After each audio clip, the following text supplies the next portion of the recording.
Hello everyone, this is Singularity Watch, the show where we scan the horizons of the future and imagine what might be tomorrow's issues and opportunities. I'm Ollie, and as always my co-host is award-winning cybersecurity professional Kavya Perlman, founder of the XR Safety Initiative, XRSI. Hi Kavya, how are you doing? Doing well, Ollie. How are you doing? Good, not too bad.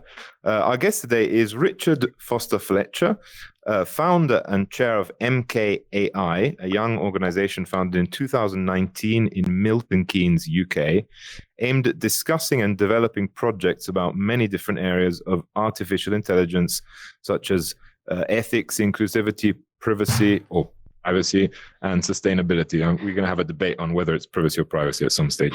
But anyway, in the meantime, okay. Hi, Richard. How are you doing? I'm really, really well. It's great to be here, Ollie. Thanks for the introduction. Awesome. So as all of our travel mates, listeners, and watchers know, at the end of each episode, we ask our guests to give a definition of singularity, right? As you know, what that means for them. In this case, we're probably touching on one of the core visions of singularity with your interview. So the convergence between AI and VR.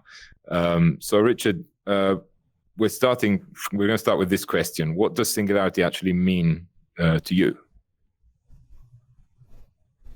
Well, it's interesting that if you ask Ray Kurzweil, how do we get to the singularity? The person who seemed to be the one who framed the expression doesn't seem to have an awful lot of answers. Mm-hmm.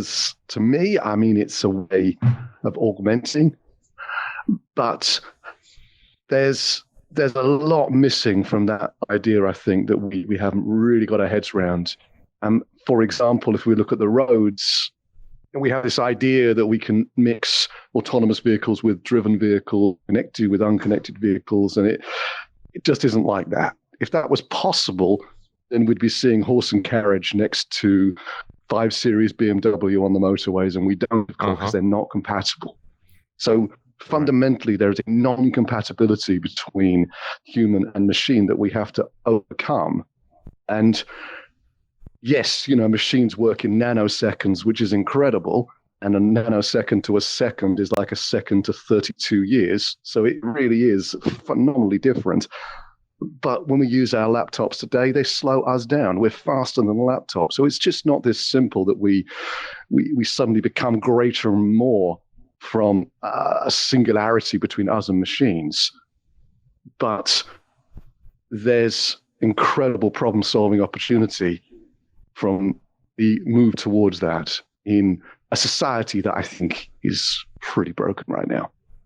Mm-hmm. Would you say it's always been a little broken, or do you think it's particularly broken right now?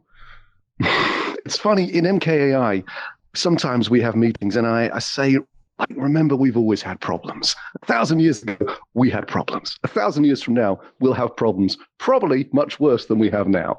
All we're doing is just keeping ourselves busy working on the current crop of problems, which to us, of course, seem huge. Diversity and inclusion, access to opportunity, access to finance, the bank, the unbanked, the difference, donor economics, the capitalism that favors the few and not the many. These are all significant problems, but at the heart of it, the only real problem is that we don't yet know how to live on this planet properly. But we just got to get up to a C+, right? We're not an A-star species. Forget it. Maybe there's hope. People say, are humans good or bad? It's like, but you're a human, you're biased. Don't mark your own homework. Yeah, of course. Ask the whales or the elephants. Elephants are almost extinct. What? How is that possible that we're okay with that? So in the long term, the augmentation is that we need to measure and manage everything. All soil in the world will have live IoT sensors for its, how the acidification of it or the damage to it, so that we can manage all of our planet. But we're nowhere near that. We're generations away. So in the shorter term, this is just a mindset shift now of all of us just trying to get us up to a C+ in society rather than a D- or even an F in some countries where we're just eating ourselves to death. Yeah. So I as a believe whole, you reckon that we are kind of as bad as we've ever been and as good as we've ever been, but just with the technology ever changing. Is that right? To answer your question, we've always had problems. We'll always have problems. They'll just change. So what we say in MKAI is, remember, it is about the people. And one incredible thing of modern technology is like this. We get to find the people all around the world who do share these concerns and work towards better ways and better methods. And they're not in my estate. They're not even in my local town a lot of the time. But there's thousands and thousands of people. And now that we can connect on the internet, yes, but also now through VR, which I think is phenomenal, then it's one of our greatest opportunities, I think, to learn together and grow together. Yeah. It's all about like what you do with it, right? It's like technology is a sort of an amplifier of outcomes. So what do you think we should be scared about from the future? Like, what do you see as the kind of threats, and on the other hand, maybe the opportunities from the scenario which we're facing in the near, let's say, in the immediate sort of decades? We've definitely got a hump to get over. When you talk about threats, do you mean particularly from technological, or do you mean the wider societal and environmental threats? Well, I think it's all tied together. So I'm going to leave it to you to kind of figure out what you want to put in there. But in general, just threats, I would say, that technology can have something to do with, either by being the problem or by solving the problem, I guess. There's huge possibility from particularly artificial intelligence, I think, in technology. One of the reasons I specialize in this is that on a long enough timeline, we know that it's kind of augmented intelligence becomes key to our exploration, which, if we're one thing, we are incredible exploring apes that will go anywhere and press any button and see what it does. And that's in our nature, I believe. So technology allows us to nourish that. So on one hand, in MKAI, we talk all the time about explainability, openness, transparency. When you're collecting data, storing data, using data, selling data, sharing data, how are you doing that in ways that build responsible tech? And that's huge for us, and it's right now. That's not the end of the story when it comes to AI. And if you think about the wider world, then there's a possibility that some of the solutions that we need to overcome what you're describing over the 10 years of problems, which are climate related, pandemic related, inclusion related, but as you say, they're all connected. They're all examples of how we're not working clearly in society. So if those problems are beyond our cognitive ability, and in artificial intelligence, we have tools that maybe go beyond our cognitive evolution. And so what's incredible about AI is that you can just put the data in of the planets in our solar system and the orbiting data, and it will predict the orbits. And that fascinates me because it doesn't know a thing about gravity. We can't do that without understanding. Yeah, it's just patterns. We can't do patterns. We have to understand gravity. And now we're wrestling with neutrinos and particles and dark matter because we have to know those things before we can progress. But AI doesn't. So you can get past the kind of we must have glass box AI to say, well, what if we were okay with black box AI if it was able to examine, find ideas for us that were beyond our scientific and cognitive evolution, because if we have to know what dark matter is to understand the universe, then AI doesn't, because the pattern will still be there.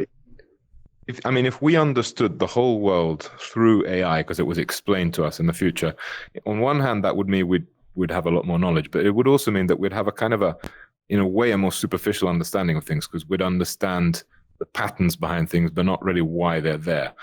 Does that represent any type of worry or kind of something you would think about, or you think it's just going to be something that people will study up on after? No, I think a lot about that. I think it shows up in corporations. A lot of leaders talk about being data-driven decision-making.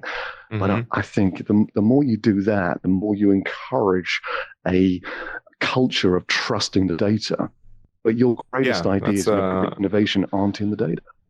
That's something that I think you see a lot in the health industry right now. So everybody is talking completely about, is that backed up by some study? But we seem to be forgetting, biomechanical plausibility or pathological plausibility. So you're kind of forgetting why things happen, and you're focusing on whether it's just being proven or not.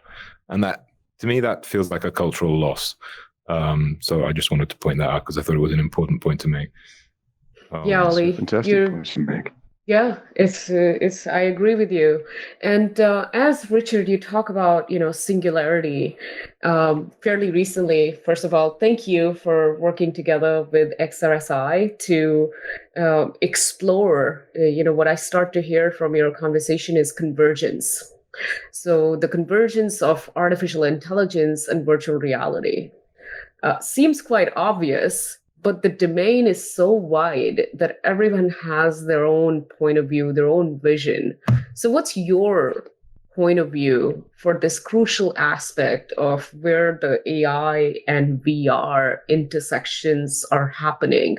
And having done so much research fairly recently for the XRSI privacy framework, I'm really curious for the sake of our audience, because I've had the honor to review all the research. But yeah, please share with us the key aspects that you and MKAI group was able to explore and find this convergence.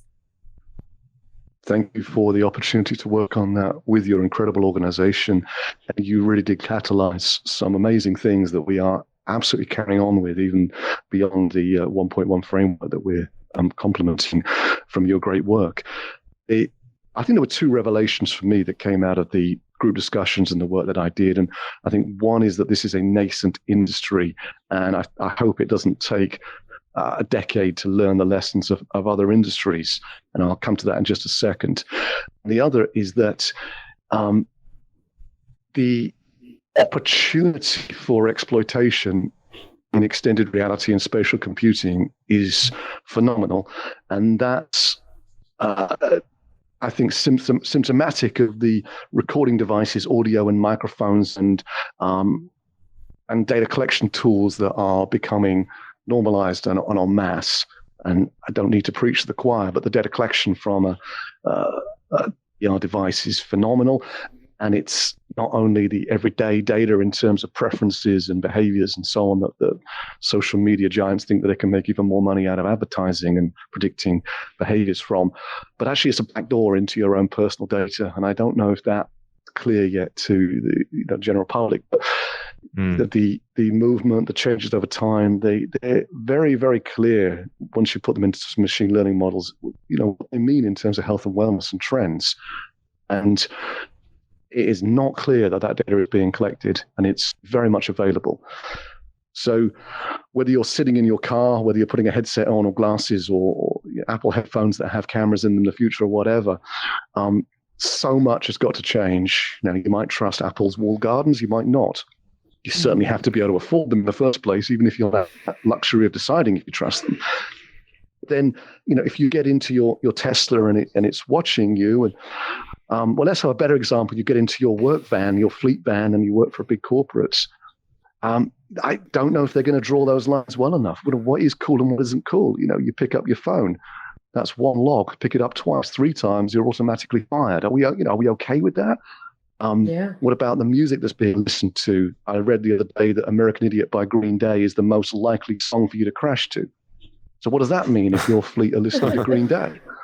And so for everything in this area, everything in life, it's like, just forget binary. It doesn't exist. There's no good, bad, wrong, right, black, white. It doesn't exist. You have to draw a line on things. As a CEO, you have to draw a line on data and your employees and your customers and what you're okay with and what you're not okay with. And you've got to put a lot of work into figuring that out.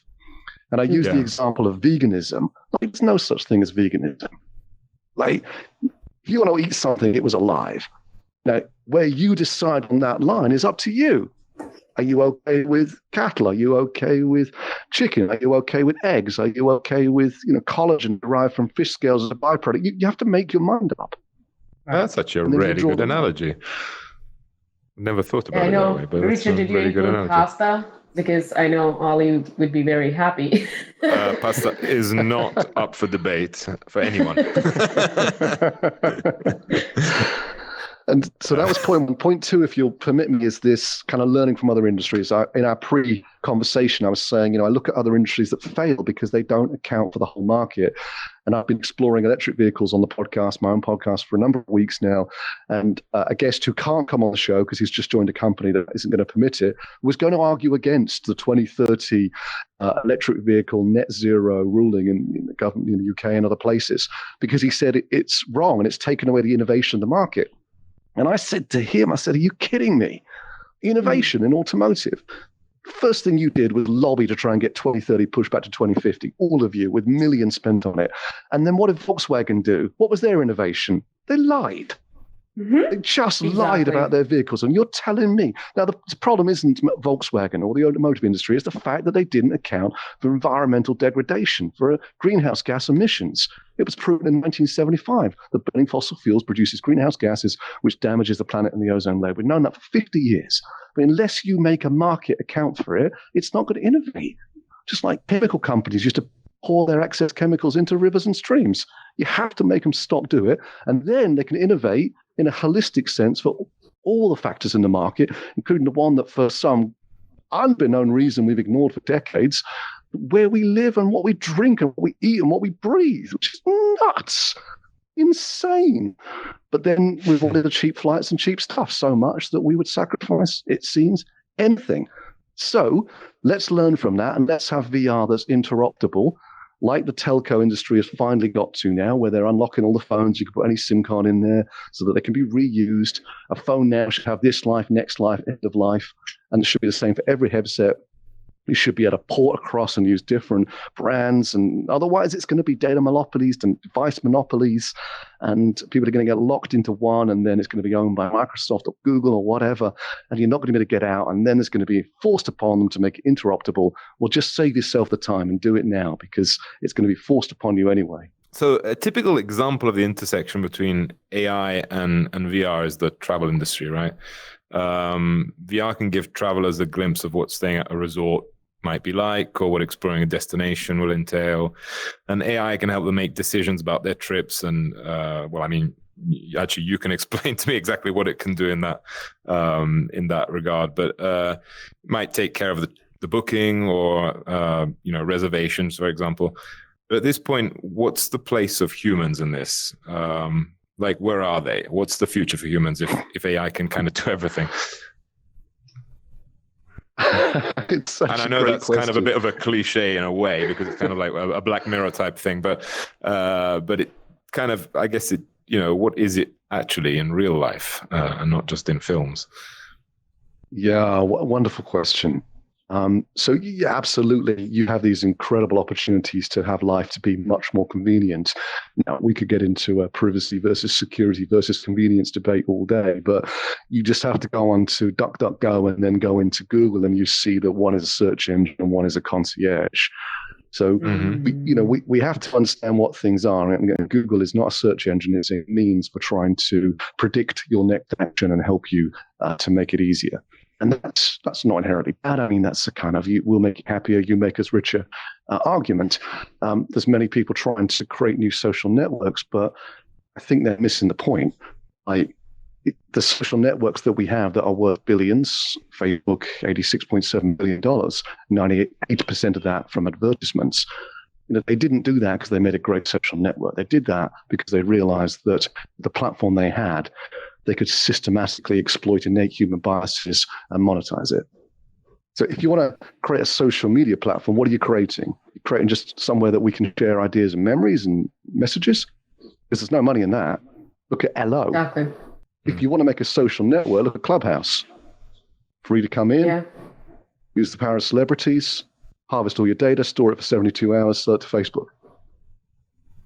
So that's one model that we have now. So we're going to break that. We're going to break that with decentralization. It's going to come, and then all the big players are going to copycat that as they copycat everything else, and then hopefully they'll copycat something good. So at least that will probably help us. So that's part of it in terms of it's phenomenal for convenience, right? And you might hate Amazon Alexa, but if you say, book me a weekend away in the Cotswolds, and it's all just done, and you turn up and it's wonderful, wow. That's incredible. But you've got to give them a lot of data for them to be able to do that. So then you talked about the role of humans. And people talk about, will AI replace jobs? And they start talking before they give me the definition of a job. So before you even have that conversation, you've got to say, and what I mean by is. Because if you look on the dictionary, there's two definitions of job. One is gainful employment, and that's where you have protection and colleagues and redundancy packages. You have HR and support and maternity leave and all these things, right? We think are good about jobs. So that's one side of it. The other side is job is where you are paid to deliver a task. So think TaskRabbit or Uber Eats or whatever. So what are you referring to? Are you saying that it's going to take away jobs where we have pensions and community and management schemes? Yeah, probably, yeah. Is it going to take away Uber Eats? No. But do we want millions and millions of people to be managed by algorithms, so much so that they never even have a human boss? They just have an algorithm managing them, AI managing them. Is that most definitely is coming if we're not careful. Yeah. Wow. Sounds intense. This whole idea that we should live off. People talk about universal basic income, and if I understood what universal or basic meant, I'd have a head start on that one. But it doesn't make any sense to me. Luckily, we have a whole green revolution going on. We've got to do everything that we did now and do it with zero emissions. We've got to pour concrete without emissions. We've got to race cars without emissions. We've got to fly around the world without emissions. So we need to get busy. That's millions of jobs. That's trillions of investment and a phenomenal human challenge that we can accomplish together and feel brilliant about doing. So let's get on with that right now. We've got plenty of jobs for people that want to do that in strategy and engineering and manual labor and whatever else needs to be done. Then we can talk about this future of AI replacing jobs and then what it means for creativity. But when people tell me that, they say AI is going to free up our time so we can be more creative. And I say back, do you really believe that the only thing that holds us back from being creative is we haven't got enough time? I feel like there is another crucial aspect, which, when it comes to AI, this quality of the input. So at the beginning of the research about machine learning, there was this hope that processing data through, an artificial brain would have removed these human biases on various topics, such as gender or ethnicity. But we know that's not true, or not true yet. So how do we deal with this? How do we deal with this kind of these kind of issues in the current, avenues that we are exploring? Yeah, the big bias question. There's no answer for how you overcome 145 human cognitive innate biases. They're not going away anytime soon, and they're our superpower. Ask yourself, why did we survive and no other humanoids? What happened to the Neanderthals or any of the others? Well, the reason we're here, hopefully, is that we're social. That we're social in a way that they never were, and we can have much larger groups than they ever could. And that comes from being predictable. It's great. I get on really well with my neighbors, but if they had no idea what I was going to do when I stepped out of the house, then we wouldn't. We all sign up to this predictability, all of us, and it's great. And it means that we all get along en masse. The downside, of course, is that means it can be exploited. And people admire Cambridge Analytica for their ML. Well, not me. I think it's very simple what they did. They just put some basic machine learning against human innate biases. It's not hard. We all have the in-group, out-group fallacy. This person's more like me, I like them more. We all have that. No kudos to exploiting it. Do something intelligent. Just think hard. That's not hard. So it's great when AI can go into a situation like a court and try and remove some of that bias. And it can. I mean, for example, the gambler's fallacy shows up all the time in sports and in courts and in rulings and exams and exam marking. And you'll see this all the time. An exam marker will put 3 A's in a row and then go, am I being too generous? And they'll mark the next one down to a B just because the last 3 were A's. It happens in baseball, happens in court.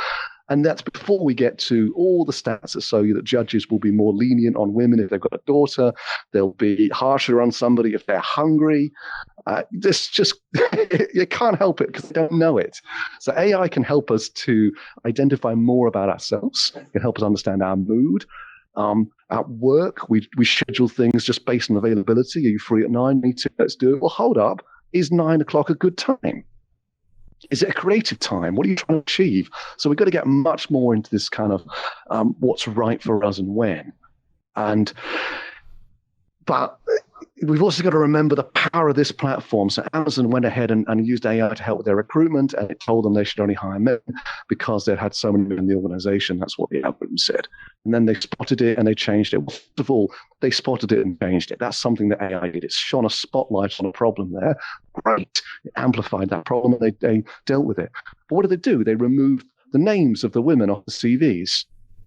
But you're fundamentally forgetting what AI is. AI is about finding patterns. So all it did then was the model just looked to identify who the women were from the societies they were involved, the sports they did, the classes they took. And it came to the same result because it figured out who the women were and then biased against them. Mm. But we've got 14% women in AI. It's nuts. It's insane. Now, I don't mind what women want to do, what men want to do. It doesn't really matter to me, but it does matter to me that 14% means that we get a load of bias that we don't need. And I speak to so many startup founders who have good intentions and want to standardize human process with machines. And the kind of thing they say to me, they say, we've got an app now and it'll go on someone's computer at work and it will monitor them. And if we think that their mood is going down, it'll start putting funny videos up on their screen. Okay. Gosh. And then what? Well, if that doesn't work, then we'll send a message to HR and alert HR this person's not happy. I was like, please don't make that. That's a terrible application. Exactly. But they've got good intentions. They think this is what we need. So that's why we need all sorts. That's what MKAI is all about. How do we get multi-diverse, multicultural, multi-regional people from all ages to come together and look at a problem? And in a few years from now, I'm hopeful that we'll be the kind of organization where a university, a government, even a corporate will say, we've got a problem. Can we bring a problem to you? And can you run it through your 4-week process? And at the end of it, shine a light on this in a way that we hadn't seen before. Like crowd wisdom, crowdsourcing, but run in this very safe environment of trust as well. So that's my dream, I guess.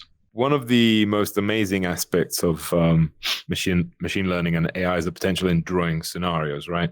So one of the biggest challenges that you've already mentioned is climate change and climate crisis.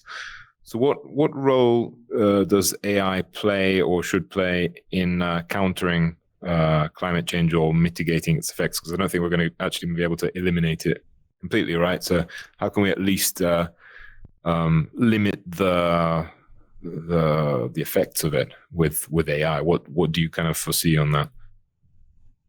Or what do you hope would happen? I think there is definitely a place for AI in terms of being part of the semantic web of data that you would get from climate data, Earth observations data, or even if you scale that down just within a city, think about a smart city. So if I just take a half step back on that journey, where it begins is what we've been talking about, that we have an open and a sharing culture to data that comes together. We're so far away from that, really, when it comes to governments and so on. But it was proven to a degree by banking. After 2008 crisis, they developed an open banking, which was impressive. And now we're seeing the same thing in open energy, because we have to be able to play together. If you think about the grid now, a smart grid needs to be able to connect up potentially millions of generation from solar panels or wind turbines, even people's homes. The energy needs to flow back and forward. It needs to be stored in batteries or stored in cars and then used so that we balance the grid and can go sustainable. And that can only happen when those multi-industry players kind of work together and make the data useful, interoperable, and have that kind of semantic web where it can be accessed. So that's happening, and that's happening in climate, it's happening in smart cities, happening in energy, happening in banking. So then what? And then the role of AI there is to try and draw out those insights and predictions, as we've been alluding to. There's two things AI does, but we don't talk about the latter one so much. The latter one is change us. Like, you can keep cleaning the oceans all day, but if you keep putting more plastic in, it doesn't really matter. So kind of how do we get people to do that? I'm a member of the UNFCCC working group on communicating climate change at the moment, which is fascinating. And I mean, I raised the question in there. I didn't do a lot of talking, as you could imagine, with the kind of people in that room. But I said, look, if you don't love yourself, are you really going to love your environment? I remember sitting outside Burger King once trying their new vegan burger to see what it was like. And the guy in front of me, young guy, 20-something, in his white van, he ate his Whopper, his meat Whopper, and he had the engine running the whole time. And he spat his gum out the window. He left, he left the packaging on the floor when he'd finished, and he drove off. And I thought, that's not a man who loves himself. So if he's not going to love himself, why on earth would he love this car park or this world? So what's the role in AI? If Cambridge Analytica worked out how to nudge us to kind of change our political voting, what can it do to nudge us to be kinder to ourselves or more gentle to ourselves? And we see that in films all the time. All the messaging, all the Marvel stuff is always trying to challenge us around this. They know what they're doing. They're trying to create new narratives in society. AI can play a role in that. There's some apps that just work on that, and then there's kind of more kind of macro stuff around government's decision making and nudge behavioral theories and this kind of stuff. So that's to be explored and exciting, and probably there's more in there. And then the everyday stuff that I was alluding to is that we need to be able to measure this, and there need so much just to sort out, right? I mean, there's 42 councils in the UK, and there's 42 different recycle schemes because of that. And the way that you recycle plastic is different in every single one of those. And I eat my strawberries and I hold the plastic up in front of me, and I just don't know what I'm supposed to do with it. Am I supposed to recycle it? If I'm not, it's going to damage that recycling, and the whole thing's going to shut down landfill. Or if I just put it in landfill, then have I missed the opportunity to recycle it? And if I can't answer a basic question like that, so there's the opportunity for machine learning. Just show it to your phone. Tell you what kind of plastic it is, what to do with it, how to give it a second life or an end of life. Just measurement across all of our waste, all of our processes, so that we have a smart city where we're truly measuring right here where we live. How do we safeguard and protect it? It seems to me that MKAI was literally born to tackle these sort of challenges where there are convergences. And, you even talk about some of the political things that can be changed, the way we think about things that can change. So it all keeps coming back to this convergence of various different domains with artificial intelligence. And so again, I'm going to go back to this new edition of XRSI framework that is, recently being released. I really think that we need to focus on this convergence and truly understand how do we exchange knowledge across, all these domains to improve the data mining, the processing through, let's say, these devices. But then there comes another question about identity. And you talked about, gender a little bit. For me, I struggle with, hey, why are we still making a gender selection as soon as you res into a virtual world? Why don't we have default sort of neutral avatars? And I'm kind of trying to educate people about that. Then, when we brought MKAI into all this mix, then that gender avatar is not just that's not the only bias. Then there is all these other things, other data points that are considered what makes a person. So I don't know where I'm going with this, but mostly just, are we just reduced to a bunch of data points as a person? are those? I mean, those are my concerns, at least. What do you think, Richard? Is this the right way to approach our humanity as we explore these convergences? It's a big question. I think we have these moments in our modern history where we can do more than just have a technological change. We can have a reset, and the opportunities present themselves. Like here now, we step into a whole new world, and we pretend it's like the old world.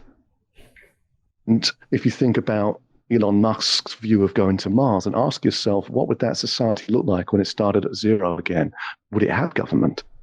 Would it have taxes? Would it have money? Would it have jobs? These are all just stories. Some stories are great. We all drive on the left-hand side of the road in the UK. It's great. I'm really glad we agree on that. Great story.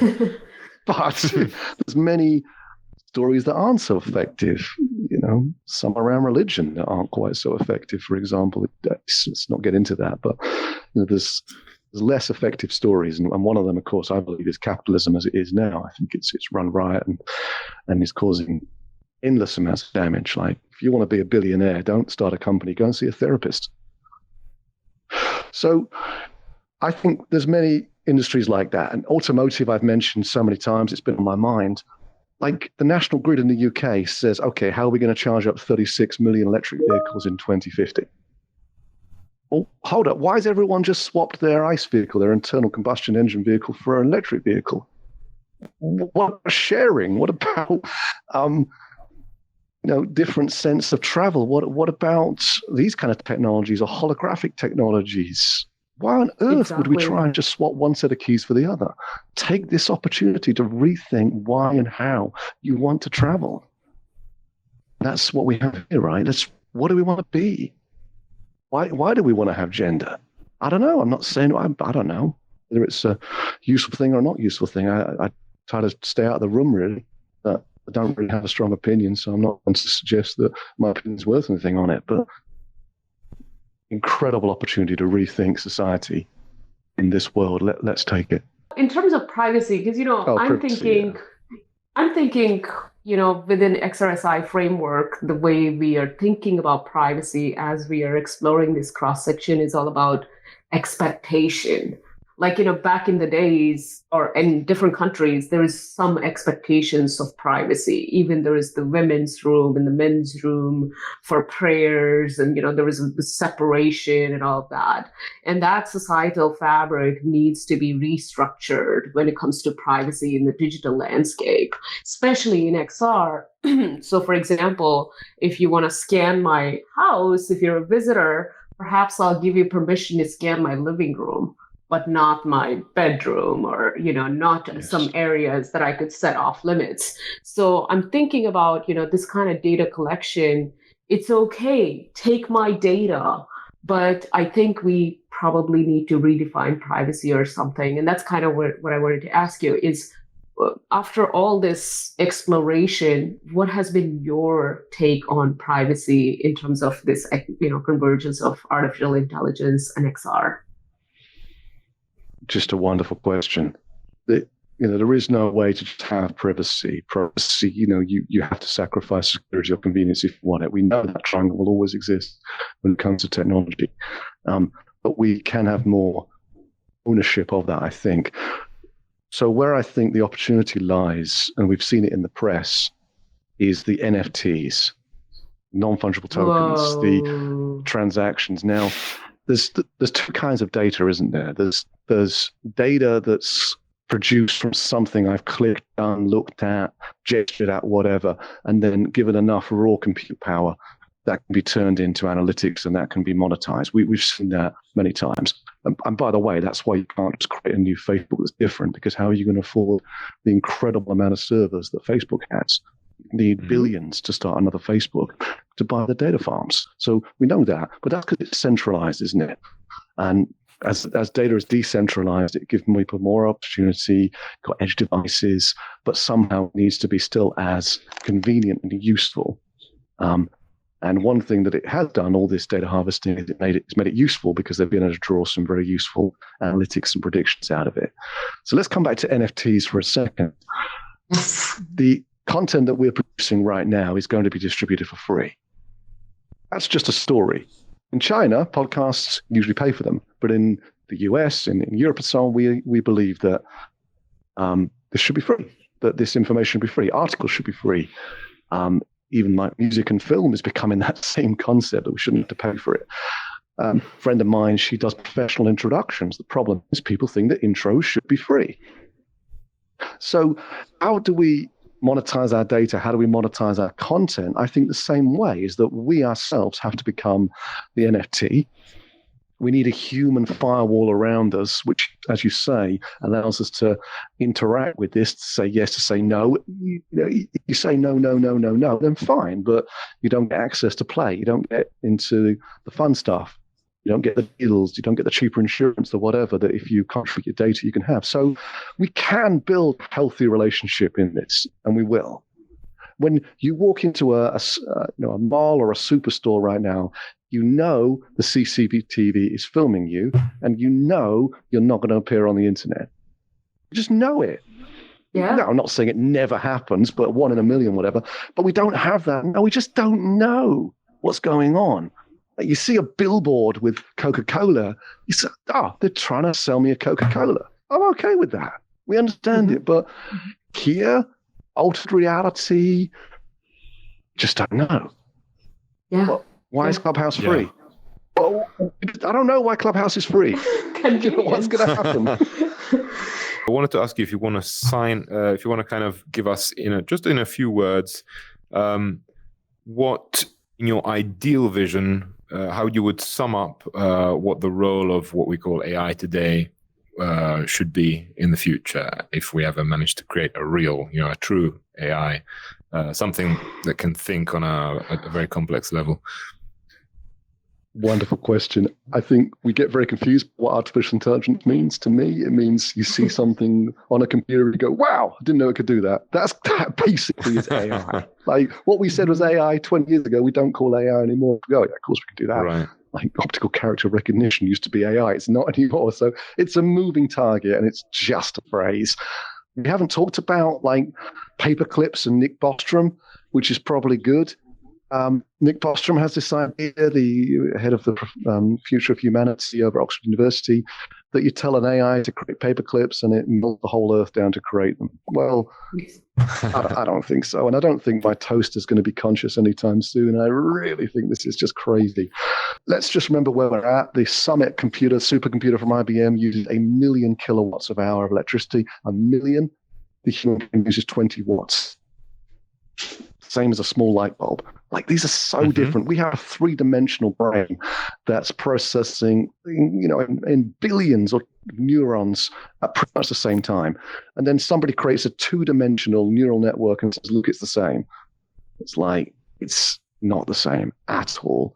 In summary, the outer journey is the easy bit. Everything that we've talked about in technology is the easy bit. We can go to Mars. We can colonize the galaxies. We can move planets, terraform, and we can monitor everything on the planet and getting it all working exactly as we want it.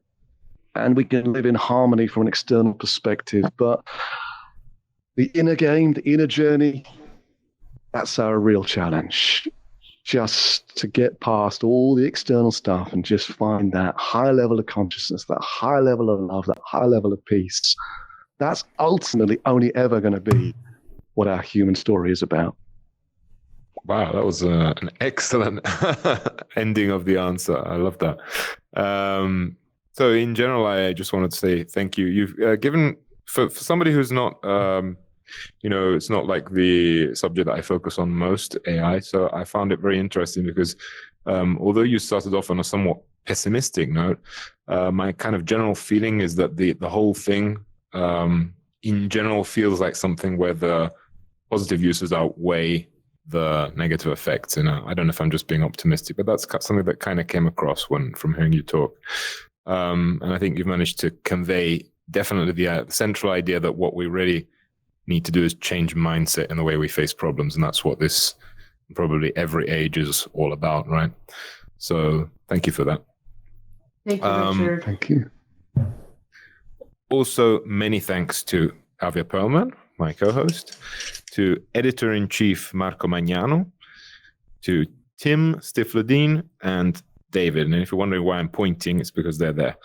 And Ross Newman. Follow us on readyhackerone.com. You can also find us on Facebook or YouTube under the name Singularity Watch, where you can watch our shows and subscribe if you want to keep updated. Once again, we are interested in hearing what you thought of the episode. It gives us a lot of help to know what people think and what they'd like to hear more of. So please do leave some feedback if you feel like it.